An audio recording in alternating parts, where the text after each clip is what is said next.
चलो तो आज का टॉपिक क्या है? कृषि। कृषि के बारे में हम लोग जानेंगे। तो कृषि के बारे में कोई पहले आप लोग बताएं कि कृषि क्या है, कृषि किसको कहते हैं? चार्जर लेना है ले लो। कृषि में क्या होता है, जब हम कोई भी फसल को उपजाते हैं, इसके अंतर्गत जितने भी कृषि में कार्य होते हैं, मतलब ये फसल उपजाने के दौरान जितने भी काम करते हैं खेत में, या फिर कोई फसल और भी उपजाते हैं, कई हम घर में भी लगाते हैं, आर्टिफिशियल तरीकों से भी उपजाते हैं, तो ये सब क्या है? कृषि है। अब यदि कोई पूछा जाए कृषि में आता है फसल,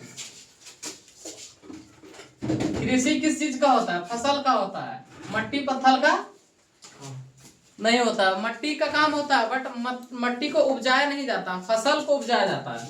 तो हम क्या करेंगे, फसल को उपजाते हैं। और फसल के बारे में डिफिनेशन देना है, फसल किसे कहते हैं? तो फसल का परिभाषा यदि पूछा जाए तो इसका क्या होगा?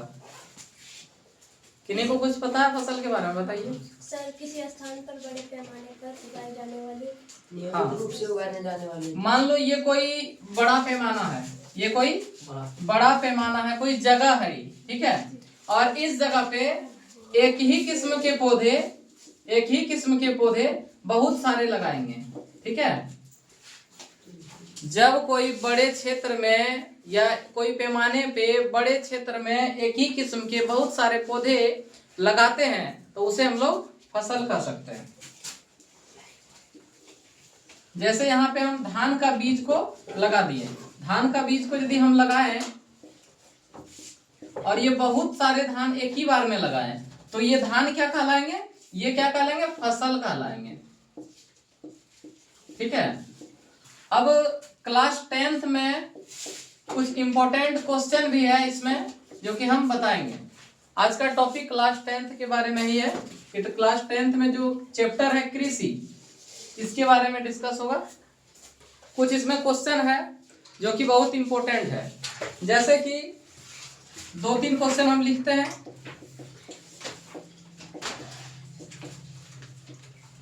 चाय की भौगोलिक दशा,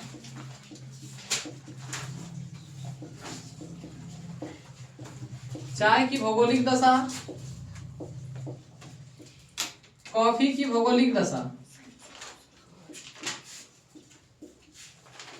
कॉफी यानी कि कहवा भी इसको हम लोग कहते हैं,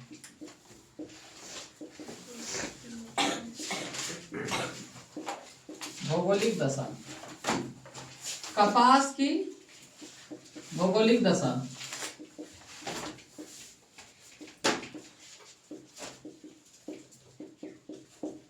गन्ना का भी पूछा जाता है,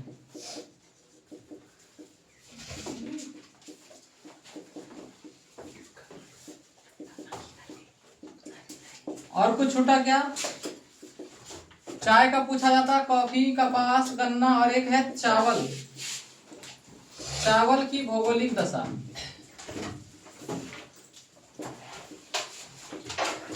दो 3 क्वेश्चन बोले थे, दोनों को जोड़ देना है, 5 क्वेश्चन होंगे। ये 5 क्वेश्चन बहुत इंपॉर्टेंट है, जो 2026 वाले एग्जाम में, बोर्ड एग्जाम जो होने वाला, उसमें से एक क्वेश्चन इसमें से, ये 5 में से एक रहने वाले हैं, ठीक है। अब जरा सा हम जानते हैं ये भौगोलिक दशा जानने से पहले हम इस बात को जानेंगे कि जो फसल है ये कितने प्रकार के हैं। यहाँ तक दिखाई दे रहा ना सबको अच्छा से? यस।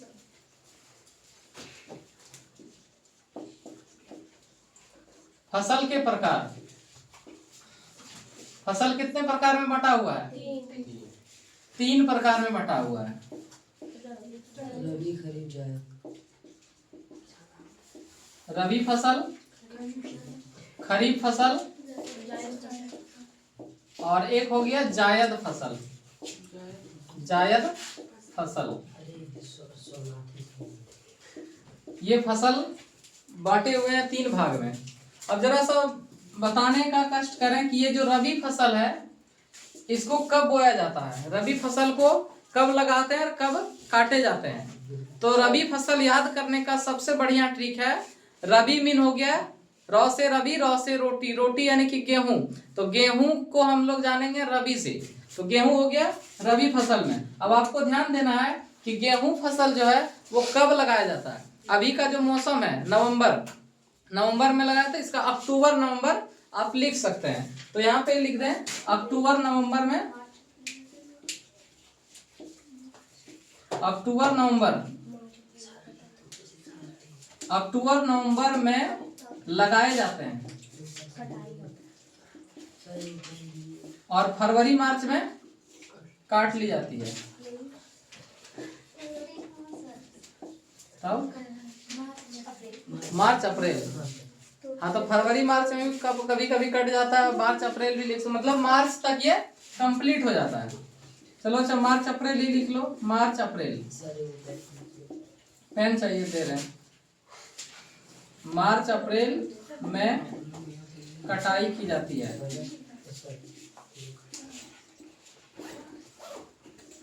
अब इसके कुछ उदाहरण भी हैं। उदाहरण में इसका लिख लेना है गेहूं, गेहूं हो गया, आलू हो गया, चना हो गया, सरसों हो गया, और क्या क्या है, मकई अभी नहीं होता गधा,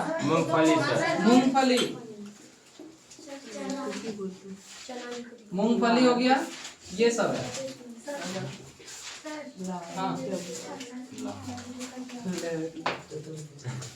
पेन अच्छा रुको देखते हैं, एक पेन मिला, इनको चाहिए ले लो। तो साइड में कोई बात नहीं, हो जाए ये वाला नहीं दिख रहा है, नहीं थोड़ा नहीं दिख रहा है।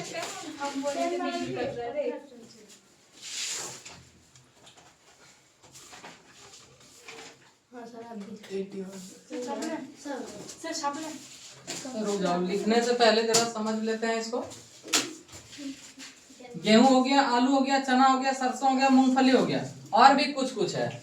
कोई बोले थे कि मकई, तो मकई जो है इसमें नहीं लगाया जाता है। जब सावन महीना होता है ना, जब धान को लगाते हैं तो उस समय खरीफ फसल के समय में उसको लगाते हैं। लेकिन मकई एक ऐसा चीज है जो आप कभी भी लगाएंगे तो आपका कुछ ना कुछ हो जाएगा, लेकिन अधिक मात्रा में नहीं होने वाला। अभी नवंबर अक्टूबर में यदि आप लगाते हैं तो ये अधिक मात्रा में नहीं होगा, लेकिन फसल हो जाएगा किसी तरह। तो इसको हम लोग खरीफ फसल में, अच्छा फसल होता है मकई तो उसको खरीफ फसल में हम लोग रखते हैं। तो खरीफ फसल हम थोड़ा समझ लेते हैं। ये अक्टूबर नवंबर में लगाए जाते हैं, कौन सा, रबी को, और मार्च अप्रैल में कटाई जाती है, इसको याद रखना है। और इसका एकदम ट्रिक बढ़िया से है, रौ से रवि, रौ से रोटी, रोटी मीन गेहूं। इसके जरिए से जब गेहूं लगाया जाता है तो उसके पास क्या लगाया जाता है, चना भी लगाते हैं, मटर नहीं, सरसों भी गेहूं के साथ लगाया जाता है। तो उस समय आप समझ सकते हैं कि शायद मटर भी इसमें आता है, लेकिन गेहूं को आप याद रखना है, आपका जो है ज्यादा प्रचलित है गेहूं, उसके साथ चना, सरसों, ये सब एक साथ में लगाए जाते हैं। तो इसको आप मान सकते हैं रबी फसल के अंतर। अब यहाँ पे रही बात खरीफ फसल। ये खरीफ फसल क्या है? खरीफ फसल यदि पूछा जाए तो हम लोग इसको लिखते हैं, खरीफ में आते हैं धान। तो आप सोच सकते हैं कि धान की फसल को कब लगा सकते हैं। तो धान की फसल कब लगाते हैं? जून जुलाई में। जून जुलाई, चलो ठीक, जून जुलाई में लगाए जाते हैं।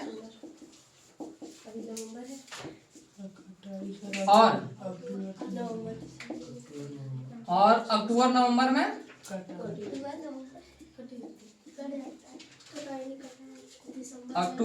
में काटे जाते हैं।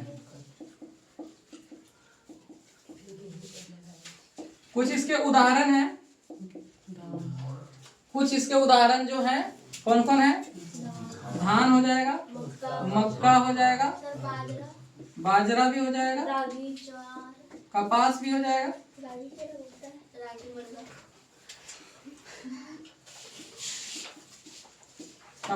जाएगा, और रागी भी हो जाएगा, ठीक है। और ETC और इसके साथ और क्या लगाया जा सकता है? घास ना। तो घास जो है वो फसल में नहीं है, वो चारा है। रागी मीन मड़ुआ, मोटे अनाज के तौर पे इसको रखा गया। मोटे अनाज में रागी को लिखा जाता है। अब देखिए जायद फसल। जायद फसल किसको हम लोग बोल सकते हैं? जायद फसल का उदाहरण कुछ बता दो। जूट, जूट नहीं है। जायद फसल होता है जो गर्मी के दिनों में लगाए जाते हैं, ठीक है। जब इस सब का सीजन नहीं रहता है तो उस समय जायद फसल को हम लोग लगाते हैं, ठीक है। तो जायद फसल में क्या क्या हो जाएगा? जैसे हो गया साग सब्जी, ठीक है। तो इसमें लिख सकते हो सब्जी, सब्जी लगाते हैं। चारा फसल लगाते हैं। चारा मैंने हो गया वही पशु के लिए। तो ये सब लगाए जाते हैं जायद में। लेकिन याद रखना है कि जायद जो है कम पूछे जाते हैं, बट ये दोनों बहुत ही ज्यादा पूछे जाते हैं। अधिकतर तौर पे ये दोनों पूछे जाते हैं, ये कम पूछे जाते हैं। बस थोड़ा सा इसको याद रखना है। इसमें चारा फसल और सब्जी वगैरह आते हैं, खीरा ककड़ी ये सब आते हैं इसमें।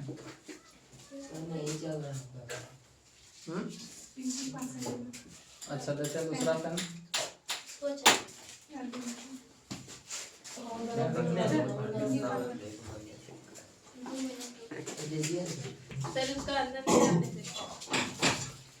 चलो इसके बाद देखो जरा, ये सारा भौगोलिक दशा है। इससे पहले हम दो मुख्य क्वेश्चन और भी हैं, उसको जानेंगे। हल्ला नहीं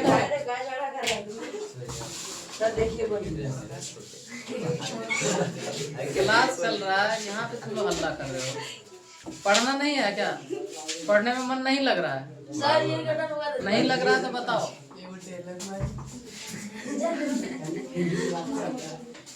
चलो इसके बाद देखो दो क्वेश्चन और जो है अच्छा है। एक है रोपण कृषि, ठीक है। इम्पोर्टेंट में ये दोनों है।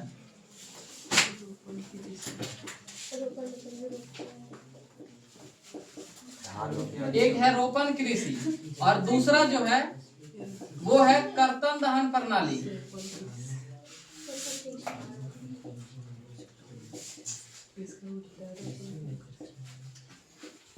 इसको हम लोग स्थानांतरित कृषि भी कहते हैं। स्थानांतरित कृषि, ठीक है। ये दोनों इम्पोर्टेंट है। अब जरा सा जानेंगे हम ये जो रोपण कृषि है यह क्या है। रोपण कृषि हम किसको बोल सकते हैं और रोपण कृषि में क्या होता है? रोपण कृषि एक वह कृषि है जिसमें किसी भी फसल को उपजाऊ करते हैं तो उसके लिए क्या करना पड़ता है? उसको रोपना पड़ता है, ठीक है। बोया नहीं जाता, वो क्या होता है? रोपना पड़ता है। इसमें पौधे लगाने पड़ते हैं, ठीक है। पौधे लगाने पड़ते हैं और इसमें क्या होता है? कुछ फैक्ट्री के संसाधन भी लगते हैं। इसमें विनिर्माण के कुछ संसाधन इसमें लगाना पड़ता है, तब जाकर ये तैयार होता है। जैसे कि इसका कुछ उदाहरण है, जैसे हम नारियल का खेती करेंगे तो नारियल का जब खेती की जाती है तो इसमें पेड़ लगाए जाते हैं, छोटे छोटे पौधे लगाए जाते हैं, वो धीरे धीरे बड़ा पेड़ बनते हैं, ठीक है ना। तो इसमें क्या होता है? कुछ फैक्ट्री के संसाधन का भी प्रयोग इसमें किया जाता है, इसको लगाने में, इसको उपजाने में। और इसका और भी कुछ उदाहरण है, जैसे हो गया गन्ना। गन्ना का बीज आप लोग नहीं देखे होंगे, और यदि देखे होंगे तो वो कमेंट कर सकते हैं। तो गन्ना का खेती कैसे होता है? गन्ना का एक टुकड़ा को काट के उसी से जड़ को निकाला, मतलब जड़ मतलब तैयार हो जाता है उसी में। तो गन्ना का टुकड़ा प्रत्येक जगह पे लगा देते हैं, वहां से गन्ना तैयार हो जाते हैं। ये भी रोपण कृषि के अंदर आते हैं। और इसके बाद केला जो है ये भी एक तरह से रोपण कृषि है। तो रोपण कृषि में चाय भी आ जाते हैं, चाय कॉफी सब आ जाते हैं। तो ये सब क्या है? ये सब पौधे लगाने पड़ते हैं इसमें, ये सब रोपण कृषि है। और इसके बाद है एक कर्तन दहन प्रणाली। कर्तन दहन प्रणाली, इसको स्थानांतरित जा सकते हो घर, इसको स्थानांतरित कृषि कहते हैं। तो स्थानांतरित कृषि में क्या होता है कि जब कोई व्यक्ति के पास जमीन नहीं होती है और अपने बच्चे और अपने परिवार का भरण पोषण के लिए फसल लगाना चाहते हैं, तो वो किसी कहीं पे रखे जमीन, कहीं का जमीन होता है जो कि उसको साफ करके बंजर भूमि रहता है, तो फिर वहां पे फसल नहीं होता है। लेकिन कोई जंगल वगैरह या फिर कहीं पड़ा हुआ रहता है जमीन जहाँ पे खेती कोई नहीं करता है, तो उस जगह के जमीन को वो क्या करते हैं, वो साफ कर लेते हैं और वहां पे खेती करते हैं और अपना परिवार का भरण पोषण करते हैं। लेकिन जब 1-2 साल उस पे खेती कर ली जाती है, उसके बाद क्या होता है, वह कृषि बंजर धीरे धीरे होने लगता है, उसमें उर्वरक क्षमता कम हो जाती है। तो उसमें क्या करता है, उस क्षेत्र को छोड़ के किसी अन्य क्षेत्र को साफ कर लेता है और उस जगह पे खेती करने लगता है। तो वो जो कृषि होता है, एक जगह से दूसरे जगह ट्रांसफर कर दिया और उसके बाद फिर यदि 2 साल के बाद वहां पे खेती करने के बाद फिर पुराना जगह पे आता है। इस तरह का खेती को उलट फेर करके करता है अपने परिवार का भरण पोषण के लिए, और ऐसे को कहते हैं हम लोग स्थानांतरित कृषि। स्थानांतरित कृषि, इसको हम लोग कर्तन दहन प्रणाली भी कहते हैं। कर्तन दहन प्रणाली।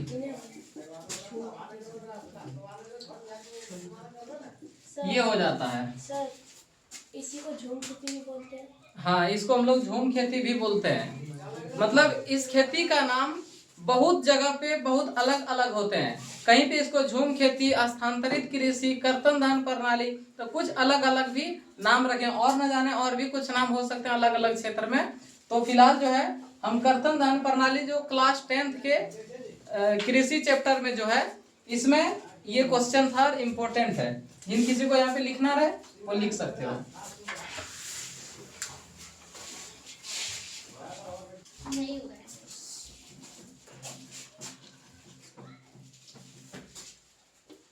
इसके बाद एक और क्वेश्चन है जिसका नाम है रेशेदार फसल और नकदी फसल। दोनों का अंतर पूछा जाता है, बहुत बार एग्जाम में आया हुआ है और आते रहते हैं, ठीक है। तो यहाँ पे पूछा जाता है रेशेदार फसल एवं नकदी फसल, दोनों एक ही है सर? अंतर, ये दोनों फसल में अंतर पूछे जाते हैं। तो रेशेदार फसल हम लोग जानना चाहेंगे कि रेशेदार फसल किसको कहते हैं और नकदी फसल हम लोग किसको कहते हैं। पहले इस बात को जानेंगे, उसके बाद हम ये दोनों में डिफरेंट करेंगे। तो सबसे पहले जानते हैं रेशेदार, जिस फसल से हमें रेशा प्राप्त होता है, वैसे फसल जिससे हमें रेशे प्राप्त होते हैं। और कुछ ऐसे फसल हैं जो नगद में बिक जाते हैं, खेत से ही डायरेक्ट बिक जाते हैं, उसको डायरेक्ट अगला प्रोसेस में नहीं डालना होता, डायरेक्ट वो खेत से बिक जाते हैं। जैसे कि कुछ उदाहरण है, जैसे प्याज है, प्याज को हम लोग खेत से डायरेक्ट बेच सकते हैं। तो फिलहाल हम जब डिफरेंट बताएंगे इसमें, तो सबका एग्जाम्पल भी हम लिखेंगे। रेशेदार फसल, एक तरफ लिख लेना है रेशेदार फसल और दूसरे तरफ लिख लेना है नकदी फसल। नकदी फसल,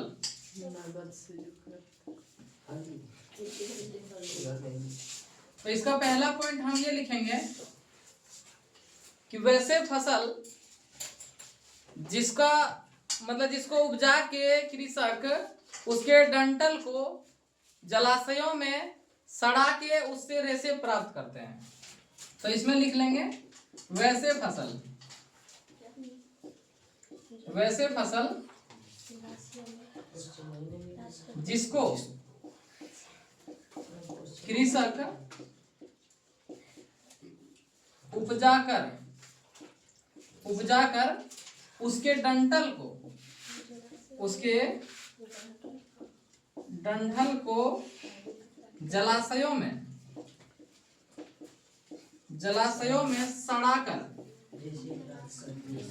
सड़ाकर रेशे प्राप्त करते हैं। रेशे प्राप्त कर और उसे बाजार में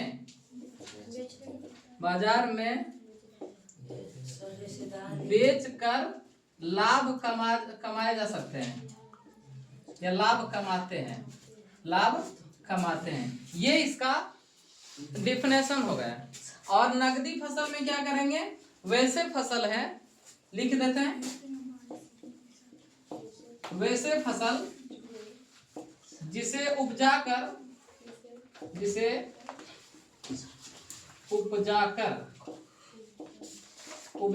कृषक सीधे खेत से ही उसे बेच सकते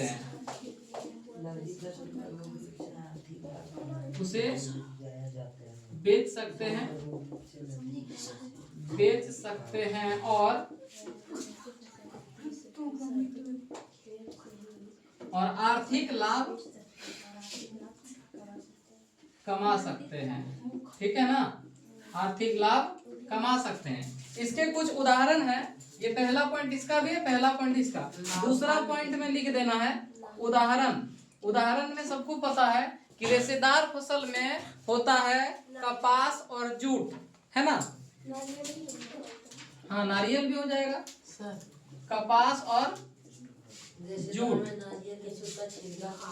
हाँ, जूट हम ये दोनों लिख सकते हैं। अब यहाँ पे हम क्या लिखेंगे, इसका नकदी फसल में वैसे फसल जो डायरेक्ट खेत से बिक जाते हैं और कृषक को आर्थिक लाभ पहुंचाते हैं। जैसे हो गया प्याज, प्याज हो गया, चाय हो गया, गन्ना हो गया, कहवा हो गया, आलू हो गया। ठीक है, इस तरह के ETC ये सब फसल जो है, और भी फसल है। तो कुछ उदाहरण हम दे दिए ताकि आपको समझने में कोई परेशानी ना हो। कोई बात नहीं है। इधर नहीं दिख रहा है। अल्लाह का लिख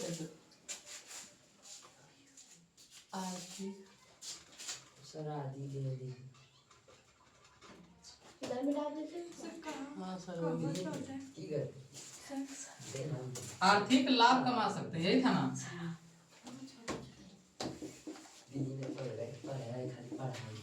ठीक, चलो नोट कर लो सर।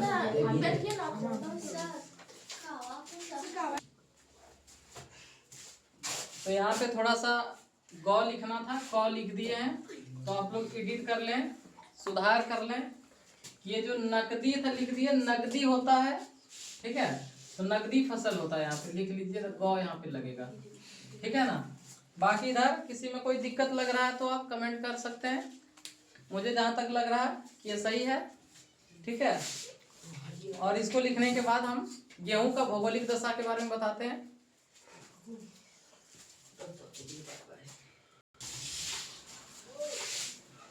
चलो, इसके जस्ट बाद एक क्वेश्चन और है।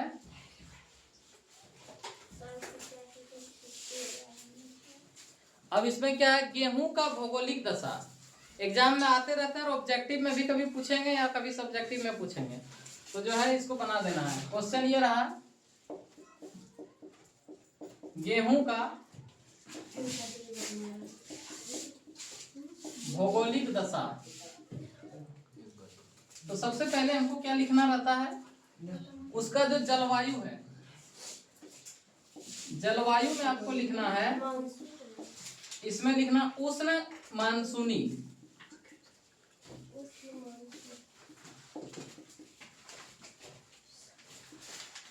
उष्ण मानसूनी मतलब इसमें ज्यादा पानी नहीं चाहिए, मानसूनी जो है उष्ण रहना चाहिए। और दूसरा जो है, इसका जो वर्षा है, वर्षा वो 75 सेंटीमीटर। हाँ, 75 सेंटीमीटर। और जो है, और इसमें चाहिए टेम्परेचर, जिसको हम लोग कहेंगे तापमान। तापमान इसका है, जब इसको हम लोग बोएंगे, बुआई जब होगा, बुआई के समय चाहिए 15 डिग्री, लगभग 15 डिग्री सेल्सियस। और जब कटाई इसका होगा तो उस समय का तापमान लगभग 20 डिग्री सेल्सियस होनी चाहिए। ये इसका तापमान है। ठीक है, ये इसका तापमान है। अब इसमें मृदा, मृदा जो चाहिए, कैसी मृदा चाहिए, इसमें दोमट मृदा भी चलता है। दोमट मृदा यदि है, दोमट मृदा, ये सब आपके लिए इसमें जो है बहुत इंपॉर्टेंट होता है। और इसका जो लास्ट है राज्य, सर्वाधिक उपजाऊ वाले राज्य, उत्तर प्रदेश, पंजाब, हरियाणा, राजस्थान, बिहार। सर्वाधिक उपजाऊ वाले राज्य, इसके जो राज्य हैं वो सबसे अधिक यदि होता है गेहूं तो वो है उत्तर प्रदेश। उत्तर प्रदेश, पंजाब, उसके बाद पंजाब, हरियाणा, इस तरह के राजस्थान, बिहार। हरियाणा, राजस्थान, और लास्ट में ये हमारे बिहार हैं। हम लोग झारखंड के हैं सर। ये सब राज्य हैं। सर अपना कहाँ है कि चलिए, अच्छा नहीं दिख रहा, कैमरा को थोड़ा नीचे किया जाए। सर बिहार लिखा है नीचे।